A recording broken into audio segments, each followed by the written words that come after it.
I was 26, 25 at the time. And I'm like, I feel dumb because like, this is the first time in my entire life that I felt small, you know, or inferior. It's just crazy because everyone's like, oh, like all that, like it just goes to show like all that glitters isn't gold. I was lost when I stopped playing too. So I mean, I don't know how many people are thanking you, but like what you guys are doing is like really awesome. And like just to be Black men, like just looking out for the community, like this is your way of giving back, you know, like you might not be like coaching Division I football, but like this is definitely more important than that. And like I applaud you guys, and you're bringing the right people on. Everyone has a different journey. What's going on, everybody? I'm Coach Dom. Coach A. And welcome back to another episode of Players in Transition Podcast. On today's episode, we have a very, very special guest. This is like my little sister. You know what I mean? I'm so proud of her, and I could tell you a book about her journey based off of what I've seen. But on today's podcast, we really wanted her to express what she's gone through and really help everybody with her story and her experiences, because this woman has been through colleges and coaching and international ball, all of that. Anything you can ask for or anything you think about, she done been through it, probably. You know what I mean? Especially within women's basketball. So, man, Ugo, so proud of you, yo. So proud of you. You guys are giving me goosebumps already. Hey, oh my gosh. Proud of you. You know, just based off of the conversation that we've had right before, you know, hopping onto the podcast, it gave me goosebumps. And I hope that it can bring the same type of energy to the podcast, you know, because a lot of people need to hear your experiences.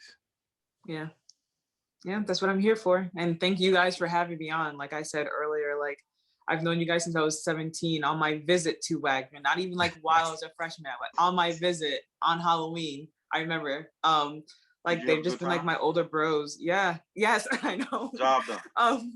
Yeah, you guys have just been looking out. Like I know we don't talk all the time, but like just seeing where you guys are at. Like I know you guys are always, you know, you reach out congratulating me for like always my next journey. Like, you know, I always feel like loved and seen by, you know, like the older guys and the older football players that looked out for me. So thank you for creating this space for me to just share my journey, so you know the next person can do better than me. Yeah, that's always it's gonna be a tough one though. You'll find out in a few minutes. Guys, you're gassing me. It's not, it's I'm just another person, I promise. Ooh, you got some huge shoes to fill. You're gonna be like Ugo. I mean, I didn't make it to the NFL, so hey. You did play for a national team. That's true. That's true. You know, let's get into this podcast. We already know, you know, with the Pit Crew, we start off each episode with a quote. You know, we love quotes and we live by. With this quote, we always want to cater it to our guests and what we think about that person. And this quote is from Dawn Staley, Coach Dawn Staley. And it says, "A lot of people notice when you succeed, but they don't see what it takes to get there." Unpack that. That's a great quote. I think with my journey, everyone sees like when I get to my next step. Like they see me like, you know, I got to Temple, and then, you know, I played overseas, and then, you know, I made a national team, and then I won a national championship, and then I start coaching, and then I get to Iowa, and then now I'm at Brown, you know. It's kind of like, you know, I only disclose that type of information like when I start my next chapter, but nobody knows how hard I had to work to get each of those things. And that's not just myself, that's for anybody. Like, I don't know how hard you worked. I don't know how hard Ed worked to get to where he is. I just think, you know, social media is a great thing and it's a bad thing because everyone's comparing, contrasting, but like comparison is a thief of joy. I'm really big on never settling, and I'm really big on focusing on my own journey. So like by reminding myself of those things all the time, I'm never like comparing myself to like another person. Like I'm literally on my own path and I've already set my own goals, but I don't think people know how hard I work. People think it just comes easy, or like, you know, God just blesses me, but he does. And it's also my job to be a blessing to somebody else. So. Right. Ed, how about you, Mary? Unpack that for us. everybody sees the glitz, no one sees the blood, the sweat, the tears. Yeah. There's no one. A lot of people don't really understand what goes into success. They just see that moment. They see Steph Curry 40% from three. They don't see, even though he was the son of an NBA, some would say legend, he still had to shoot 1,000 shots a day. Like, it's not given to anybody. And I think a lot of people don't understand that. So even with this podcast, a lot of people see the podcast, but they don't know what went into actually getting it moving and going in on a weekly basis. So it's a lot of work in the background done with a lot of things that you see that literally just what you see is a lot more. It's almost like an iceberg. Big time, yeah. And especially with me being in the NFL and just getting to college alone, if I told you that story, you'd be like, oh wow, I never knew, because I didn't have a scholarship coming out of high school. I didn't have a single school looking my way, but I fought and I made my way to Wagner on a partial scholarship at that. And then to become who I became, that's definitely like that iceberg theory where you see a little bit above water, but it took so much work, you know what I'm saying? To get there. But yeah, that's what that quote means a lot. And I wish people could see that, especially in this social media era. All right, y'all ready? Let's get in transition. Let's So, go. Ugo Nwaigwe. Yes, right? sir. Yep. Where is that? We know that's not American, first of all. No. Where are you from originally? I'm originally from Long Island, New York, but my ethnicity comes from Nigeria. Oh, okay. Yeah. Because First generation, second generation. I'm first. First. Yeah, parents came over early 20s for an education. Right. What does your name mean? So my full name is Ugochi, but I've just gone by Ugo my entire life, and it means God's eagle. Which I think is perfect for me because I'm always soaring. Ooh. And I kind of like, it just kind of works, I don't settle. So I think it's just like my parents gave me the perfect name. That's inspiring. That's inspiring. Very much so. Yeah, man. So you've been playing basketball. How long have you been playing basketball? Before I so this question. I feel like 7 or 8. Like my older brother was playing in like a PSAL league in like our Catholic school when we were younger. And I kind of just like went with him and I was just playing. Like it never really I wasn't like, oh my God, I want to play basketball for the rest of my life. But it wasn't probably till like I moved to Long Island and I started playing like CYO and doing AAU that I realized like this was something I was really, really good at. And I kind of just like started watching college basketball games and like, I don't know, it was just weird. It's just something that naturally happened. I don't remember the exact time I fell in love with it, but it was just something that I really liked and I put like a lot into. Right. So did you originally have a scholarship to Wagner out of high school? Yes, I did. How was that transition going from high school to Wagner College and playing basketball? Oh my gosh. Oh my gosh. Okay, so funny story. And you can ask Sean and Jackie and Eb and Marie and all of them this story, but like our first day of workouts, we had to lift. We were in the weight room, okay? And like, they were like, okay, we're gonna, bench and we're gonna squat. And I went down to like bench and I couldn't lift the bar. Like I was so skinny and scrawny. Like I was like, I couldn't push the bar up. And I remember like Jackie and Sean just like laughing, like giggling. And I was like so embarrassed. And then I remember like us like doing like maybe like a mile run or something on the track. And I was behind, like I was like dog behind. And I was just like, okay, because I think I chose Wagner because I like wanted to be a legend. I knew I can like leave my legacy there. I can like break all these records. And for some odd reason, I thought it was going to be easy. I didn't think workouts were going to be that hard in the summer because we all just graduated from high school. And then we like a month later, we had to like transition to like summer workouts. I don't know what I thought was going to happen, but it's complete opposite. I didn't train as hard as I was supposed to in that not even like in that 3 weeks after I graduated, even like leading up to it, whereas like everyone's just like training like every day, like they have a trainer, they're lifting, they're working on speed and agility. I was just like coasting. And I think that was like my last time in my entire life that I like coasted, that I was never prepared. Like that was like, that taught me a lesson. And every time after that, I've always been prepared. don't feel bad, because I think a lot of athletes don't know what the college game entails. I don't think a lot of people in college knows what the college game entails. Right. A lot of the times the people who succeed are the people who not only do the work over the summer, and also the dietary things, but also do the stuff outside of workouts. Like you said, that little 3 to 4 weeks when everybody else was, when the coaches tell you, "Oh, relax," Yeah. you shouldn't be relaxing. It's the time you should be working out.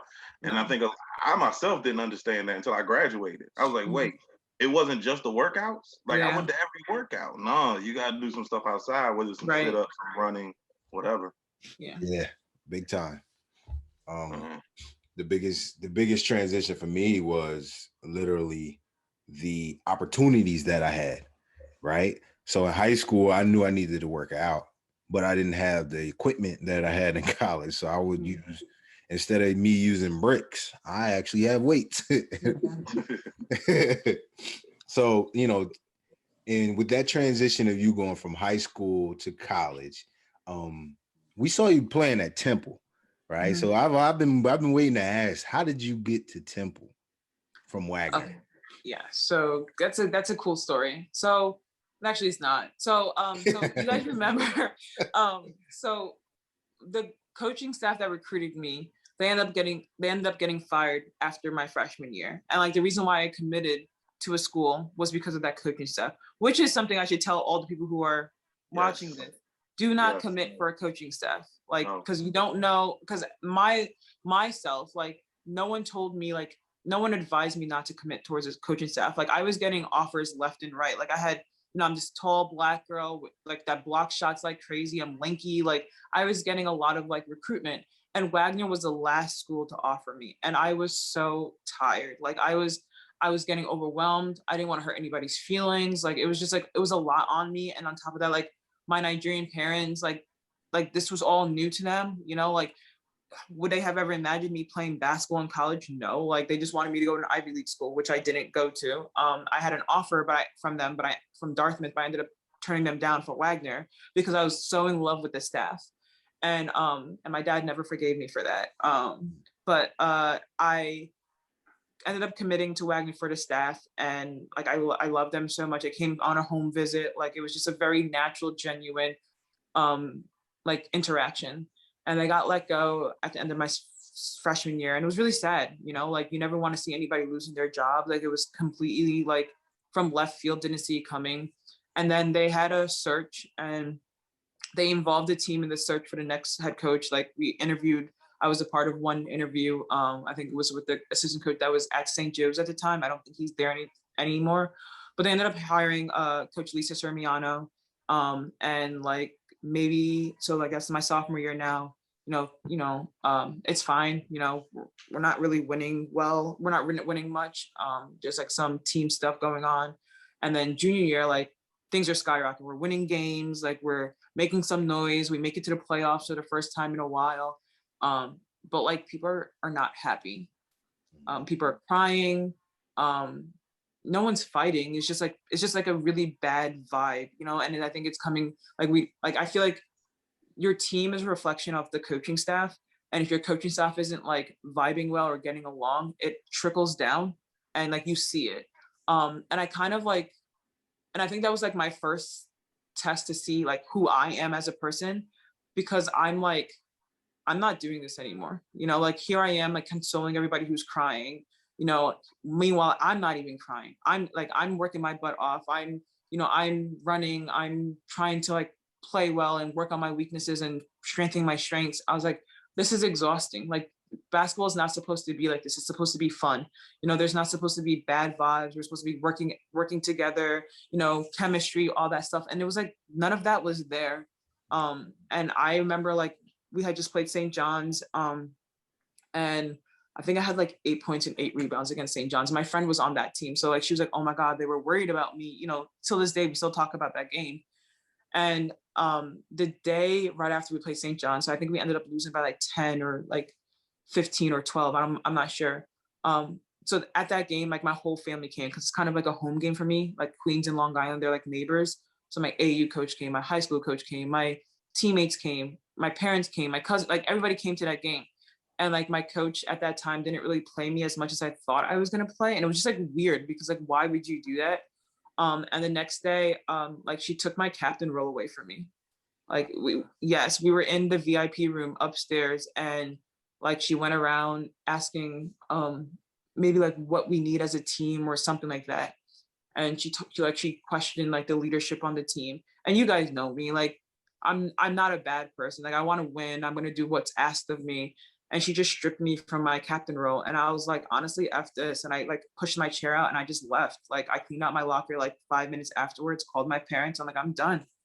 I was done. I was like, this is not fun. Like this is not, I committed to Wagner because of the family atmosphere that was created in front of me. Like on my visit, I met you guys. You know what I mean? Like on my visit, like on one of my visits, like you guys came to my house. Like this isn't what I came here for. And had I known this was going to happen, I would have went somewhere else. And the crazy thing, like how ironic this is like I was so against transferring. Like when Coach Jella had the coach that recruited me, when she had gotten let go, like I could have transferred right then and there. Like there was people who were reaching out, you know, but I'm like, oh my gosh, transferring's for the weak, like stick it out, like, you know, don't be soft, like, you know, you can be great here. And it's just so ironic because like, I don't know if you guys are, you know, following like what's going on with the NCAA and the transfer portal. Everybody's transferring now. No, you know, people are unhappy playing time. You know, a lot of seniors have an extra year of eligibility, so like they might want to go somewhere else. Right. So I was really against transferring, but I ended up like I was like not even gonna transfer. I was like, I'm just done with basketball. Like maybe, you know, whatever. I'm tired. So that's like the start of my senior year. I was like 5 games into my senior season and I had just stopped. And I was like, Mom, like I'm tired. I'm not doing this anymore. And I went home. I think it was just about to be Thanksgiving break or something. My mom's like, hey, like, do you want to go to Nigeria with me for Christmas? And I was like, okay, yeah, sure. Like, I don't have anything else to do. Like, this is the first time in a long time I've had a winter break, because usually during winter break, we're at school. I was like, yeah, like, I'll come. So, like, I went to Nigeria with my mom, and, like, I was in the village with, like, on her, like, my maternal side, their village. And, like, I was playing with the little kids. You know, I would make my arm into, like, a hoop, and they would, like, I brought my basket with me. They would throw the ball into my arms, like, as if it's a net. And I was like, man, like, I missed the game. You know, like, here I am in Africa playing with these kids who like won't even have the opportunity that I had to play, you know, like don't even have the opportunity to like school the way that I schooled, you know, or like eat the way that I eat, you know, and here I am like mad over something that I could somewhat control. So when I got back to the States, like my phone was just like filled with voicemails, like this school wants me, like they all heard that I had left Wagner's, like they're like, hey, like we heard what happened, like would you like to come play for us? We promise that'll be a better atmosphere.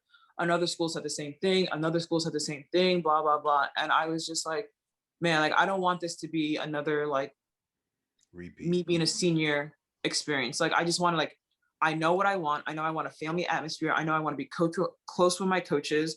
I know I want the coaches and the players to interact well. Like, there was little things that I wanted, and I also wanted to win. So I think, and like this is horrible to admit, but like I'm a huge Bill Cosby fan because of like the Cosby Show.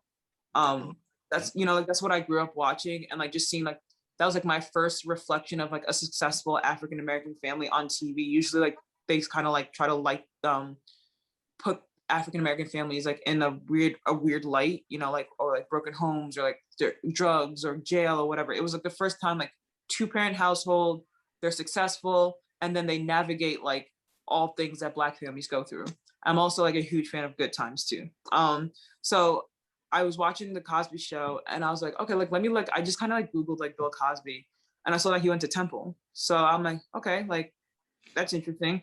So I hit up like the Temple assistant coach. I emailed her, and like within seconds, like within like not seconds, like days, they reached out to me and they're like, hey, like, you know, we watched your film, like we like you a lot, you know, we would love for you to visit. And it was between them and a few other schools, I don't remember, but I went down there and I remember seeing Coach Cardoza like have one of her like players in like a headlock, you know, like, you know, something like it was cute, like it wasn't aggressive, it wasn't mean, but it was just very like, man, like I wish like I don't think my coach ever touched me, you know, I don't think she ever hugged me, I don't think she ever like showed some type of like intimacy that wasn't that was not a high five. You know, I'm like, I saw that and I just like kind of like I got like shivers. I was like, okay, like I want to play for her. Like I want to have that type of relationship with her. And to this day, like I'm still close with that staff. You know, like they're on my resume. If I see them at the Final Four, we hug. Like they're proud of me. I know they're really proud of me. And I'm still like, you know, and the crazy thing is like I know I played at Wagner. And I did really great things at Wagner. I was the first person to get a triple double in school history. I was ranked nationally for blocks. I think I was one year and then maybe two the second year. But like, even though I did so well, I don't think I'm going to be remembered because I left, you know? And when I left, I was like, okay, I even told myself, I'm like, hey, Ugo, if you quit, like, that's it. You're not going to be the legend that you wanted to be. You know, no one's gonna be like, oh, like you broke Ugo Nwaigwe's record of like 15 years. Like you're the first person to get a triple double since like 20, whatever it was. Like none of that's gonna matter. I was NEC, I was reigning NEC Defensive Player of the Year. Like none of that was gonna matter. I'm like, are you willing to like let all that go to just like chase your happiness? I was like, yeah, I am. So I just left, which like, and I'm like, I will start over. You know, I want to be a part of a team. I don't want it to center around me. I want to like work hard and like play and earn my minutes because like whatever was happening at Wagner wasn't fun. I know like now they're doing well, which I'm really happy about, but like I can't like claim Wagner the way I would claim Temple because like I didn't finish there, you know? So it's just weird because like, would I love to be like inducted to the Hall of Fame? Yes. You know, like would I love to, you know, go back and be honored for like doing things? Yes. But like, I knew what I did when I was leaving and I'm completely fine with my decision. You know, I think they've reached out to me a few times to like see if I'd be interested in like being a GA or being there. And I'm like, no, you know, no. I think you're completely done with Wagner. But I don't think I'm completely done because like I have people like you guys. Like of course I would like love for us like all get together at people's weddings or like birthday celebrations or whatever. So I wouldn't say I'm done with it. I just don't have a personal attachment to the place, which sucks because I was only at Temple for like what, a year and a half. So like I don't really have a personal attachment to them either, but like I'm closer to them than I am to Wagner, if that makes sense. I know what you mean. It's like when you finish somewhere, I consider myself more of a Seahawk than a Ram. I'm gonna be a Ram till I die, but I consider myself a Seahawk though. Yeah. So it's typically it's like where you spend the most time and where you got your growth. It's like where you grew up. You know what I'm saying? It's almost like that. That's what it feels like. Yeah. You know, see, I don't know which one I would choose. Like I would see with Temple, like I started off strong, but I ended up not as strong. I think I got in my head, you know, I could have been like, I started off 6-man and I could have stayed like that the whole season, but like I was a very like overthinking player. Like if I missed a layup, like I'm like, okay, like I would close down and turn into a turtle instead of like embracing and digging in and like holding myself accountable. Whereas like at Wagner, it was kind of too easy for me. You know what I mean? Like I was able to play how I wanted. I was able to block shots how I wanted. I was, you know, the team looked up to me, you know, and I think I needed Temple's challenge to make me realize like one of my flaws, which is overthinking. And I think, and I'm really big right now with learning that every past, there's a lesson that I learned, you know? So like Wagner was like, okay, I kind of realized like the type of person I am and the type of people I want to be around, you know? Temple, okay, you realize, okay, Ugo, like you need to be, you can't control everything. You can control what you can, you know? But like, other than that, like, and I think I used the places to get what I want. I think Temple used me more than Wagner used me. But in terms of like Wagner, I think they could have handled my situation better. I think they lifted up the rug and like swept it under, you know, stuff like that. And I understand because like now I'm on the other side and I understand why administrations do what they do. I never got an apology, like, even though everybody knew I was in the right, like, it's just, and you just continue going on, you know? But I remember when I had left the team, you know, I had called like BT, I had called Neef, I had talked to Nez, and they were like, and I'm like, this is why I came to Wagner. You know what I mean? Like the fact that they're like 2 years or 3 years out at that time, the fact that I was able to pick up the phone or they texted me like, Ugo, what's going on? I was like, hey, like, this is what happened. And they're like, yes, sis, like you did the right thing. You know, you don't have time for that. So like that's why I committed to Wagner, for that type of relationship. And I still talk to them. You know, Neef came out to my game when we played Rutgers. BT, if we go down to Virginia, she's gonna be there. You know, Nez, if I play in Jersey, they're gonna be there. You know, that's what basketball means to me. It's not the wins and losses. It's like the memories I made with the people that I surrounded myself with. And you know, like they got me tough real quick. Like it took a matter of like 3 weeks, and I knew I couldn't be like this like scrawny little girl. You know, like they were like, Neef, oh my God, like she would like yell at me because I couldn't catch the ball. You know, it was so bad. It was so bad. But like that's the stuff I remember, you know, and that only happened, I only got 1 or 2 years with them, and I wish I got more. That's big. So, you know, we hear about your journey from college to college. What about when college was over? Did you get right into coaching, or what did you do once you left? So right after college, so Temple, I graduated like May 9th, and I was in, okay, so back it up. So I kind of call it my senior year at Temple, but it was my 5th year.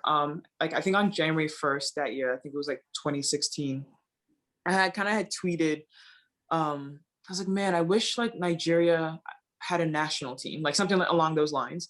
And my friend who played at St. John's was like, they do. And I'm like, really? And she's like, yeah. So she kind of like put me in contact with the guy who's like in charge of like the Nigerian national media for like sports.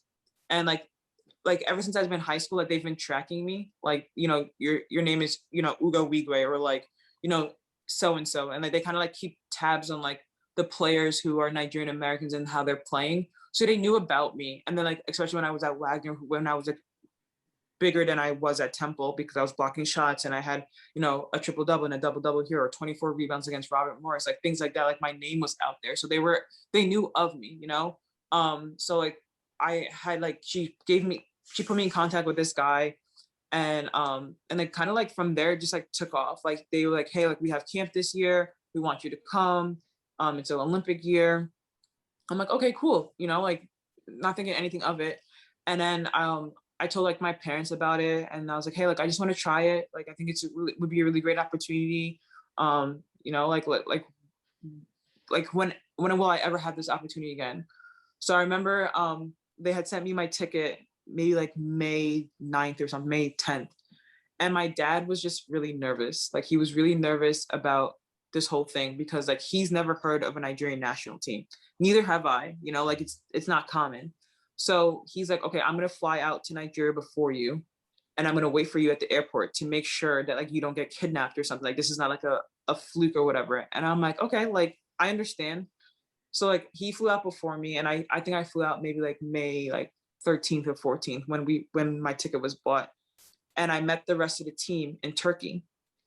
And like they kind of like knew who I was, because like they released like the roster and the picture of who everybody was. So like they were able to like, okay, like this is one of the new girls. So like they like embraced me with open arms. Like they introduced themselves. Like it was like I had known them for my whole life. It was very smooth. So then we arrive in Nigeria, and like I go and hug my dad, and they're like, wait, your dad's here? And I'm like, yeah. And they're like, why? I'm like, because he didn't really think there was going to be a national team. He thought I was going to get kidnapped or something. And they were just like laughing at me. To this day, they still like make fun of me, because they can't believe that my dad didn't believe that there was a national team. But like a lot of people didn't know at that time, you know, like, you know, it's not a common thing. So I understand his concern. But it's just like something we joke about today, because like I was just like so young and so innocent. So like I played with them that summer, and I actually ended up getting cut like on the last day, right before they left for the qualifying rounds of France. And I was so devastated. You know, I was the youngest on the team, and I kind of knew my place. Like I was like, okay, like these girls have been playing overseas for like 5 years. They're stronger than me. Like not just like college strong, but like don't even have to like do much to score. Like just seal me and like just dump it in, you know? And it kind of like, instead of me, yeah, I was sad that I didn't make it this year, but I was like, you know what, I don't want to have this feeling ever again. So like, I'm going to work my butt off. So like this time next year, I will make the team, and they can't tell me no.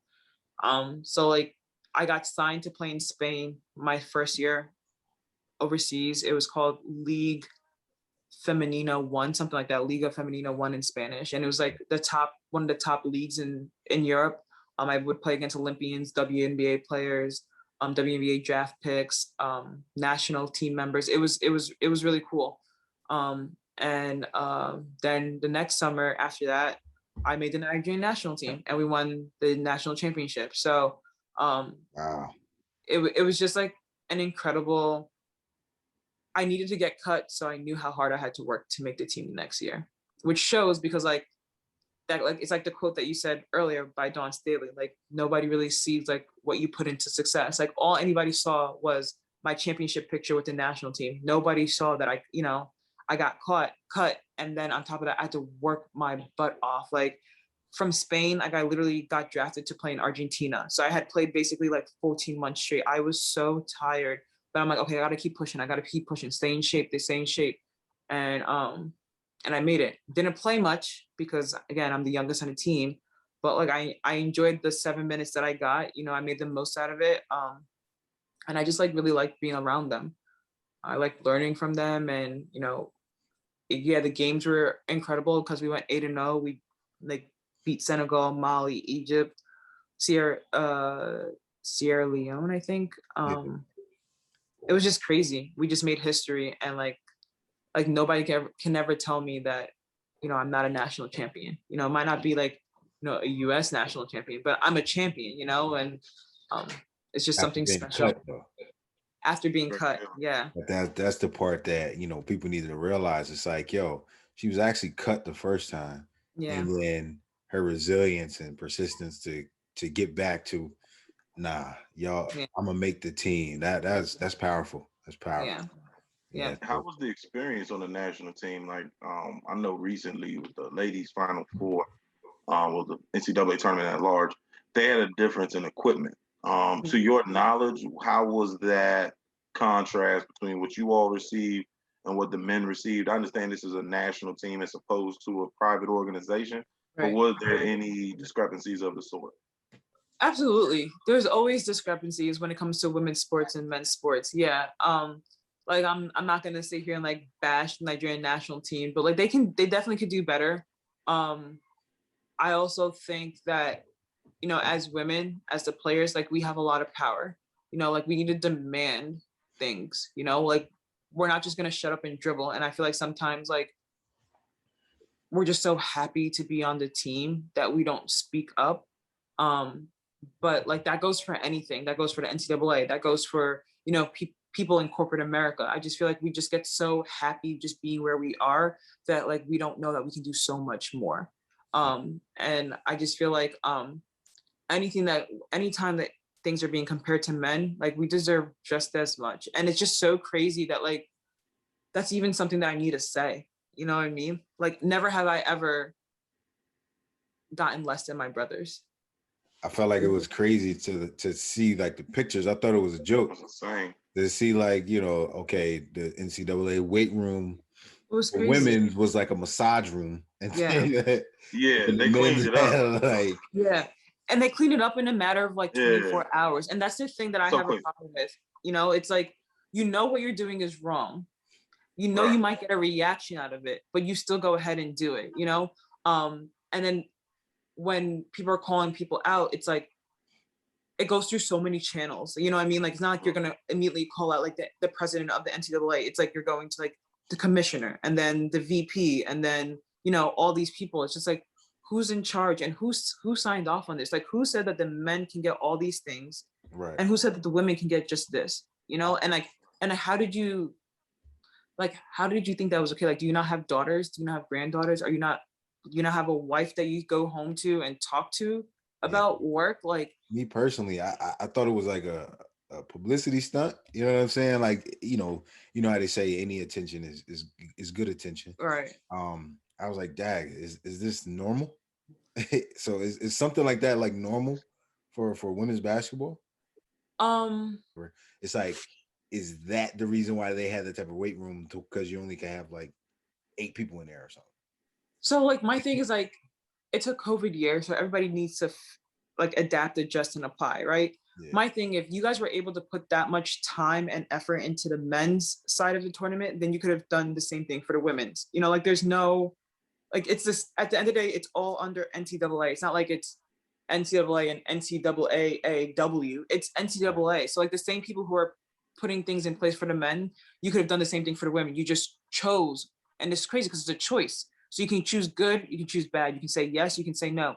And you chose bad and you said no. So like that just shows like what you think of what we're doing. And the crazy thing, like women's basketball is so freaking cool. Like the tournament this year was one of the best games I've ever watched in my entire life. Like compared to like NBA, national games, college, like I've never been like to the point that like all day, all I do is basketball, like from individuals to recruiting to watching film, all that stuff. And I come home and I just replay the tournament games because I've never seen something like, it's like art to me, how they were passing, like both sides, but like more so women's basketball because it's more fundamental and they have to break things down to get what they want. But it's like, here we are, like still fighting the same fight that like our grandmothers were fighting like over, 50 years ago, because people in power just don't want to show compassion, or be considerate or be respectful. And they just want us to be okay with just being average, Yeah. It's crazy because Title IX is supposed to be in place to make sure those provisions are taken care of. And we have people that are fellow, I guess, classmates with us at Wagner whom sports got canceled. As a matter of fact, I believe one of your teammates was a teammate because her sport got canceled. And it was all on Title IX. So it's like, it's just interesting to see when these schools and institutions employ Title IX and then when they decide to think.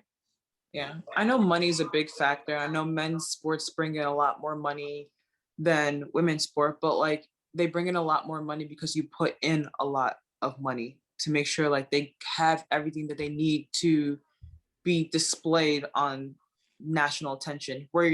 And you can do the same thing to women's, like, and see what happens. Like they're bringing in money. They might just not be the same as men, but like you're giving men more attention than you are giving women. So like, why would women's sports or just women's basketball in general like give more money when you guys don't give us the same attention?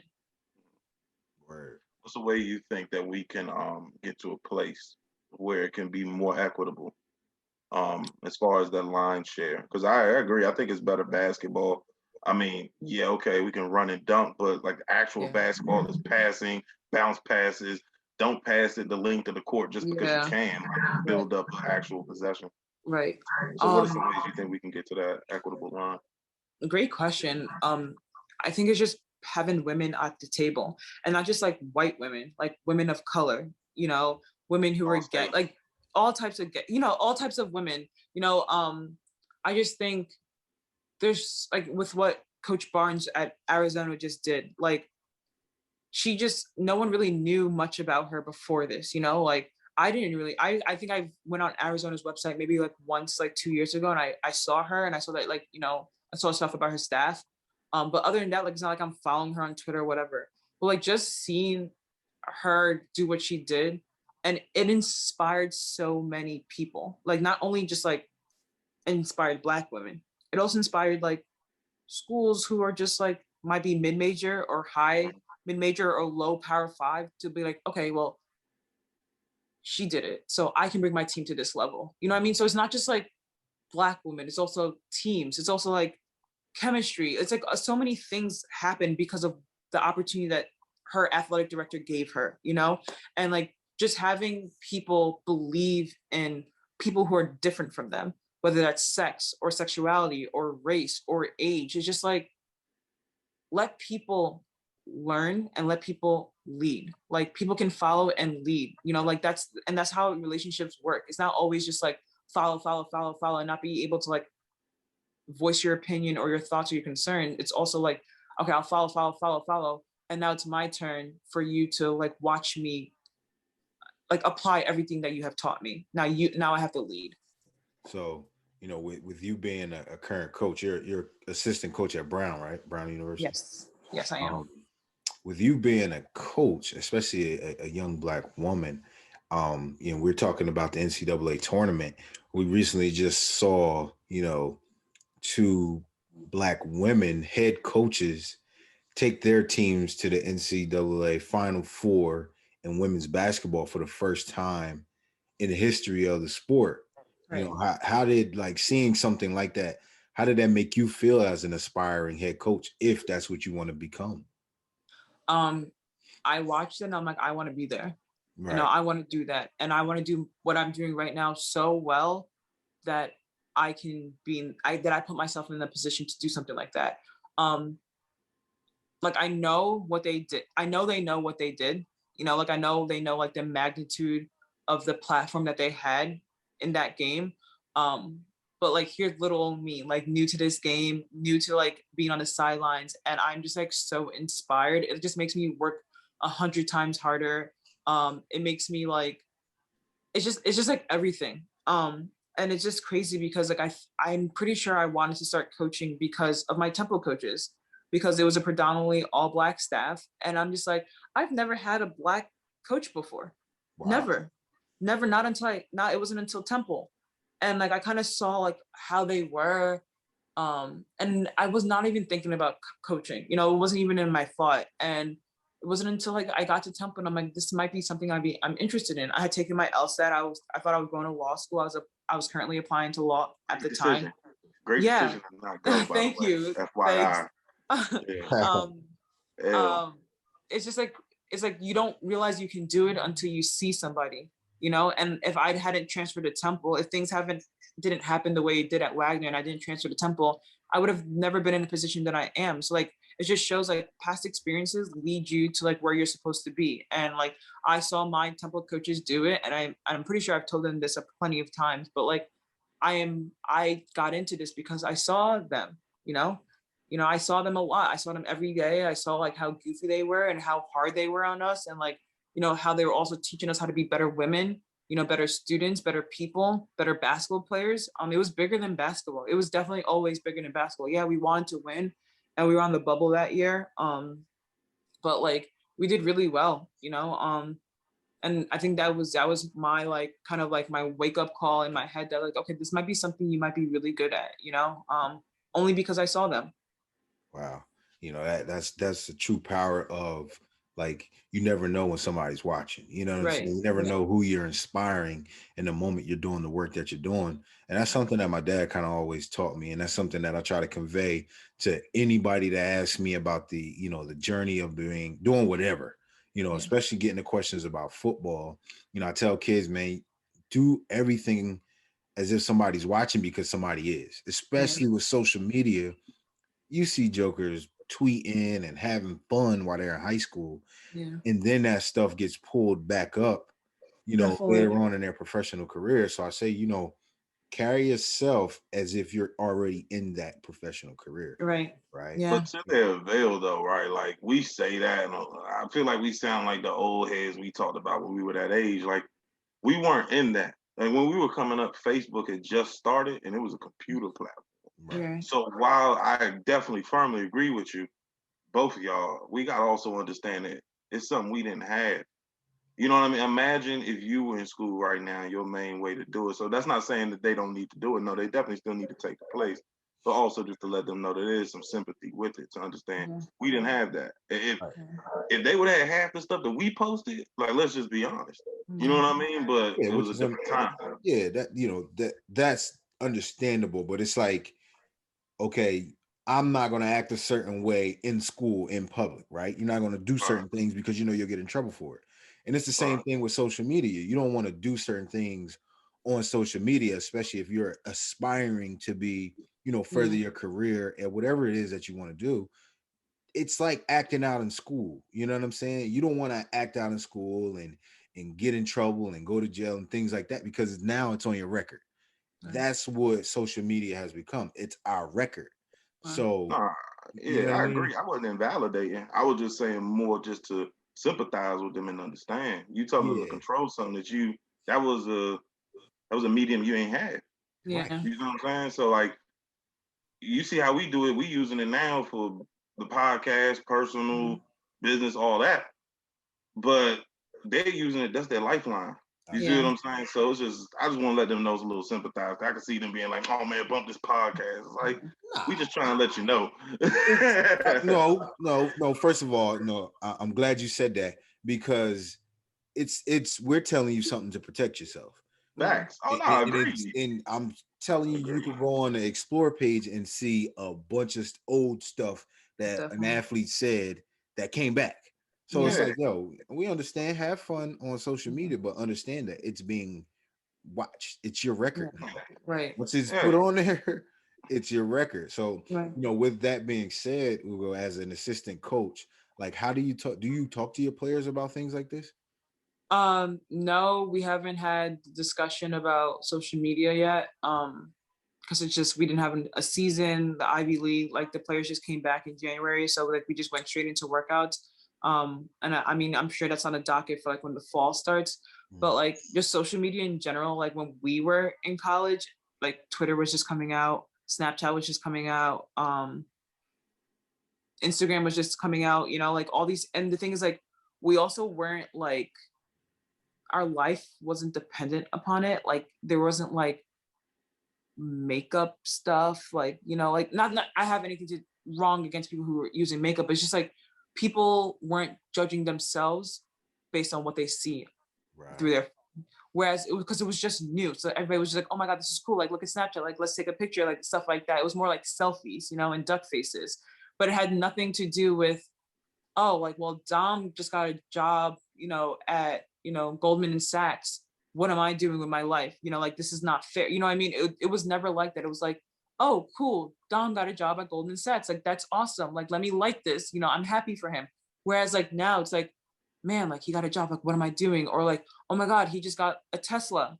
I need to, it's like, it's a comparison. And I think that's when it gets really, really negative, Also like social media when it comes to like offers, like with athletes, like everyone's announcing their offers. Like if Brown were to offer somebody, in Utah, then like Yale might offer them in Utah, Harvard might offer them, because like it's out there now, because everyone's publicizing where they're getting offered from. Like if I worked at Miami or UCLA or Texas or, Iowa, and I offered a kid and that kid post that offer, and now a lot of schools are going to start offering them, because like, okay, like why did Iowa offer this? Like, why did Brown offer this person? Why did Texas offer that person? Like, what's going on? Like, is she like the next big thing? It's just like, everybody's just like, oh my God, like I gotta go. Instead of just being like, okay, she got offered, like, let me wait. Cause you could be early and lose the person, or you can be late and be the last thing on that person's mind. You know what I mean? So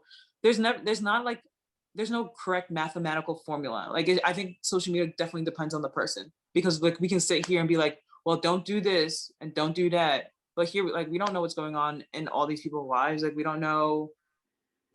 It's just it's such an interesting topic, because it's completely different from when we were younger. Bare bones, my suggestion to anybody listening to this with social media, if it's not you on the field, if it's not your family, which I don't suggest, but it's even kill, don't post it. Yeah. Period. Until you become a grown person and can do what you want. And even then, still don't post it, because your job can and will see it. Yeah.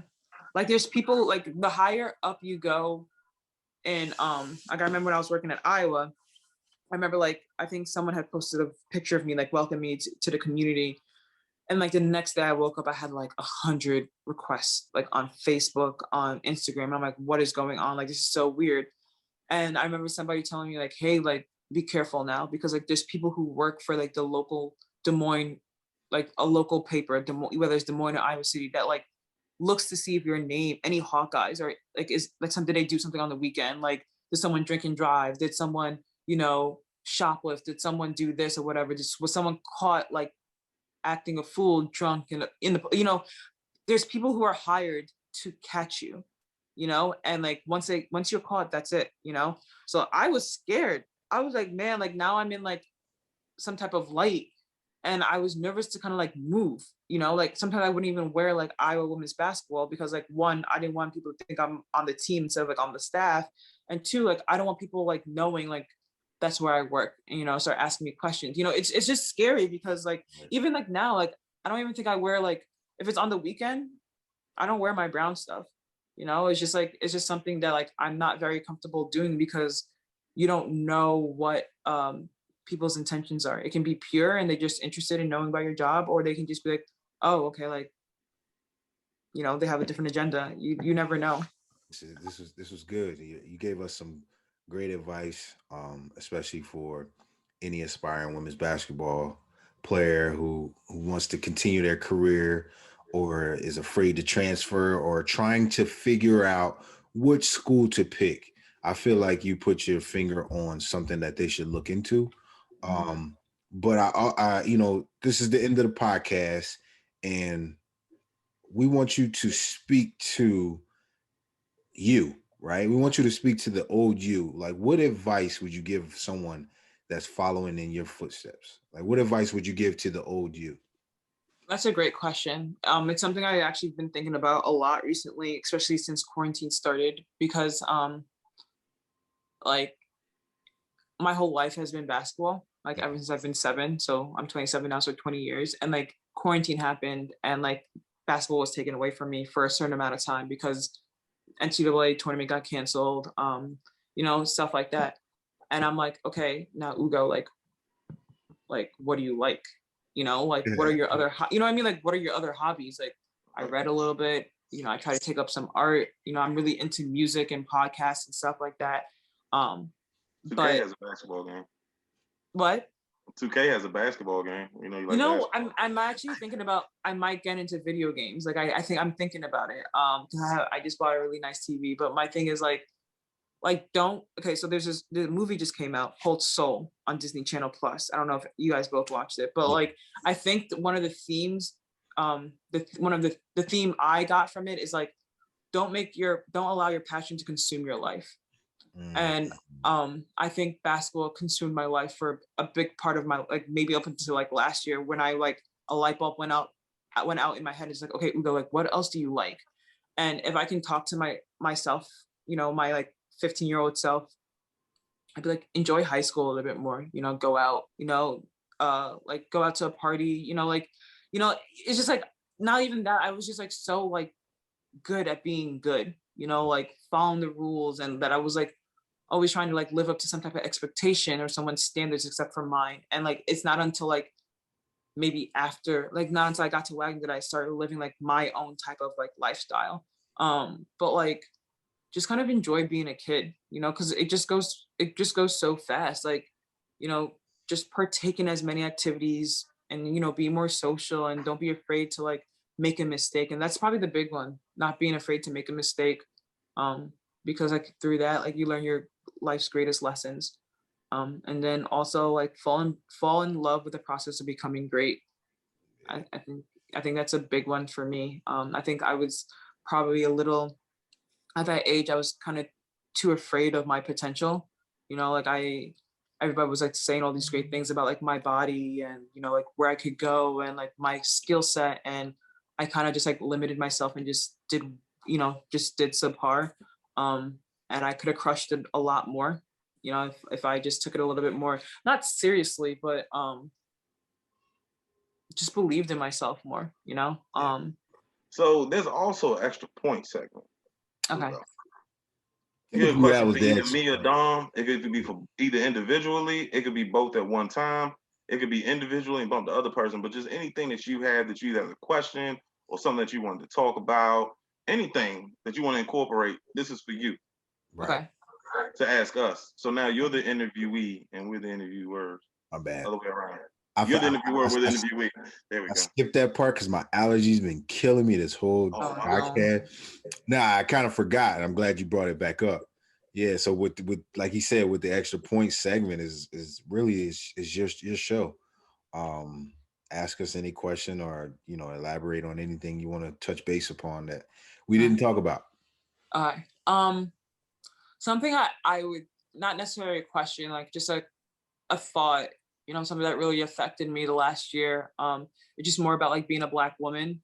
Mm-hmm. And like I feel like the higher up you go, the more professional world like you're more immersed to, the more corporate it gets. Like don't feel small. you know, like go in there confident, you know, be 100% you. And it's hard. Because like I dealt with some like crazy things like within the last year, and I was so lost, you know. I was so lost because I was raised to like just be myself and do whatever I wanted. So just to all my Black women and men out there, because like we're all leveling up, you know, just always be confident, you know. And I think it's so hard because like sometimes you just walk into a space and you kind of like evaluate it and you're like, okay, you just get small because like there's so many assumptions that are associated with like your presence and like, you know, like, and most more so your presence. So it's natural, you know, that feeling is natural. And just like you have to do whatever you can to just suppress that thought that you're not enough, or like you don't belong, or you're not seen, or you're not heard, or you're not valued or cared for or loved. Like, you know who loves you, you know who sees you, you know who hears you, you know, hold those people close, you know. And that's my biggest takeaway from probably 2020.